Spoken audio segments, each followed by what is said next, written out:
Nakusha tengah berdoa untuk Data. Sahib muncul dan membantunya menghidupkan lilin. Setelah itu Sahib bertanya mengapa wajah Nakusha terlihat sedih.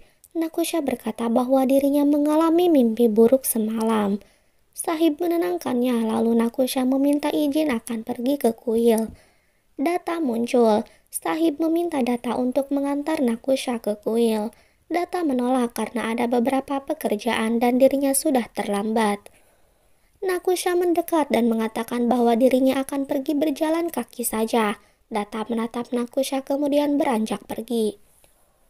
Di luar rumah Data terdapat kerumunan nelayan yang ingin bertemu Data. Bajirao muncul dan bertanya kepada mereka. Para nelayan menceritakan aktivitas ilegal yang terjadi di sungai hingga membuat semua ikan-ikan mati. Data kemudian muncul dan Baji berbicara dengannya mengenai keluhan para nelayan. Data menegur Baji dan berkata bahwa Sudarsanlah yang menangani bisnisnya mulai sekarang. Baji shock mendengarnya. Data kembali berkata agar Baji memberitahu mereka untuk menghubungi Sudarsan. Lantas datang beranjak pergi. Orang-orang bertanya kepada Bajirao dan Baji menyuruh mereka agar berbicara dengan Sudarsan. Baji maju ke dalam, tanpa menghiraukan ajakan Madu untuk sarapan.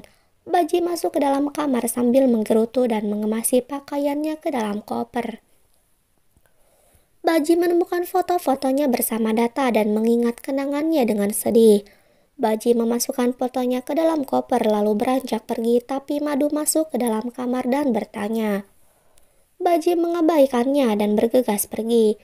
Madu mengikutinya dan mencegahnya pergi. Saat kaki Baji akan melangkah keluar, Sahib memanggilnya dan bertanya apakah dia tidak akan pergi tanpa menemuinya terlebih dahulu. Baji mendekat pada Sahib dan kembali menasehatinya. Baji pun menangis. Kala muncul dan mendengarkan pembicaraan ibunya dengan Baji. Lalu Kala bersuara dan pura-pura ikut bersimpati kepada Baji. Data sendiri dalam perjalanan seorang diri. Dari arah berlawanan muncul sebuah mobil yang ternyata terdapat Sima di dalamnya. Sima menatap Data dan teringat kisah cintanya bersama Data, sementara Data tidak melihat kehadiran Sima. Nakusha berjalan sambil membawa piring persembahan. Naku merasa lelah dan duduk di sebuah batu di tepi jalan. Mobil Sima melintas dan Sima meminta sopir menghentikan kendaraannya. Sima lalu bertanya kepada Naku dan menawarkan tumpangan. Nakusha menolak dengan halus, tetapi Sima bersikeras ingin mengantarnya ke kuil. Mereka pun mengobrol sejenak. Naku pun kemudian masuk ke dalam mobil Sima. Selama perjalanan Sima mengajak Nakusha mengobrol dan Sima mengenakan nanya sebagai canda. Setibanya di kuil, Naku dan Sima turun dari dalam mobil dan mereka bersama-sama menuju kuil. Sima dan Nakusha sama-sama memberikan piring persembahan kepada pendeta. Mereka kemudian melakukan puja bersama. Sima membantu Naku menghidupkan dianya, begitu juga sebaliknya. Data yang dalam perjalanan menghentikan kendaraannya dan berputar balik. Sementara Naku dan Sima melakukan puja bersama dan setelah itu mereka saling mengikat tali. Sima dan Naku keluar kuil dan kemudian Sima beranjak pergi menerima panggilan telepon. Baji datang menjemput Nakusha dan hanya memandang Sima dari arah belakang. Baji mendapat telepon sedangkan Sima sudah selesai dengan teleponnya dan masuk ke dalam mobil setelah berpamitan dengan Nakusha. Baji menghampiri Naku dan membicarakan Sima tanpa melihat yang bersangkutan. Data menuju tempat Cheskar dan Sudarsan bertemu di mana anak buah mereka sedang mengoper barang-barang. Mereka lalu mengobrol tentang kesepakatan mereka, lalu Data beranjak pergi. Cheskar kemudian berbicara dengan Sudarsan. Cheskar lalu mendapat telepon dari Kala dan beranjak menjauh dari Sudarsan. Baji dan Naku pulang ke rumah. Sahib menyambut mereka dan mengajak makan malam. Nakusha menceritakan pujanya dan menceritakan canda yang memberikan tumpangan. Naku masuk ke dalam kamarnya dan meletakkan piring persembahannya. Naku teringat pertemuannya dengan Sima. Sementara Sima sendiri tengah mengikat duta. Data bersama Sudarsan dan kliennya. Sudarsan mengatakan sesuatu dan berbalik arah. Klien Data juga kemudian beranjak pergi. Data lantas melihat Suresh duduk di dalam mobilnya.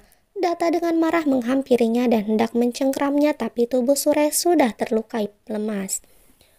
Data melihat punggung Suresh dipenuhi darah.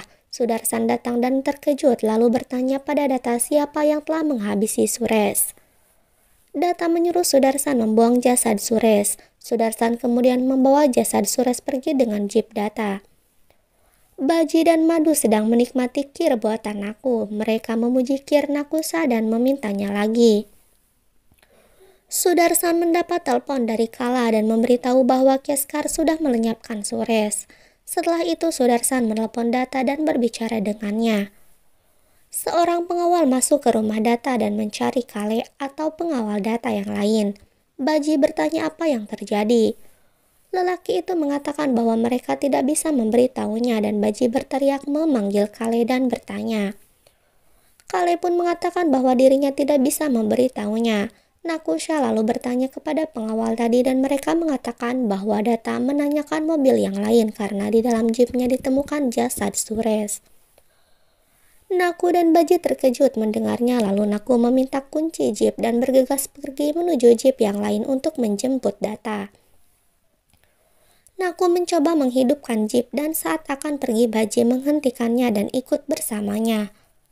Dalam perjalanan Naku mengingat Suresh yang pernah masuk ke dalam rumahnya. Data sendiri berada di tepian jalan dan tengah menyalakan api unggun, sementara Naku dan Baji dalam perjalanan. Sesampainya di tempat Data terkejut melihat kedatangan keduanya. Naku Duta bertanya pada Baji mengapa dia membawa Nakusha. Baji menjelaskan bahwa Naku mengkhawatirkannya dan berusaha membawa jeep sendirian. Data menyahuti bahwa dirinya membutuhkan kendaraan dan bukan bantuan. Naku kemudian maju dan menghampiri Data. Naku berbicara dengannya dan mengajak Data pulang. Bajirao memilih untuk pergi. Nakusha merasa kedinginan. Data memberikan rompinya dan memakaikan kepada Nakusha. Data kemudian mendekat kepada Naku dan meminta kunci jeepnya. Lalu Data menuju jeepnya dan Nakusha mengikutinya. Dalam perjalanan Nakusha dan Data saling diam. Tiba-tiba Data menghentikan kendaraannya dan Naku bertanya. Data menjawab bahwa mereka salah jalan lalu membundurkan mobilnya. Baji pulang ke rumah dan berteriak memanggil Sahib lalu mengatakan tentang kebersamaan Nakusha dengan Data. Kala mendengar pembicaraan mereka dan terkejut karena usahanya kembali gagal. Baji berkata pada Sahib bahwa mereka harus merayakan hal ini dan Sahib setuju. Baji lalu bergerak pergi menuju Madu. Kala mendekati sang ibu dan Sahib menceritakan cerita Baji kepada Kala. Kala berpura-pura ikut bahagia. Kala gelisah di kamarnya, Sudarsan datang dan berbicara dengannya bahagia bahwa Data sudah jatuh dalam jebakan mereka. Kala mendamprat dan mengatakan bahwa Baji dan Nakusha sudah menjemput Data. Data dan Nakusha pulang ke rumah. Mereka terkejut melihat persiapan di taman yang disiapkan keluarganya. Sahib menghampiri mereka dan berbicara dengan Data.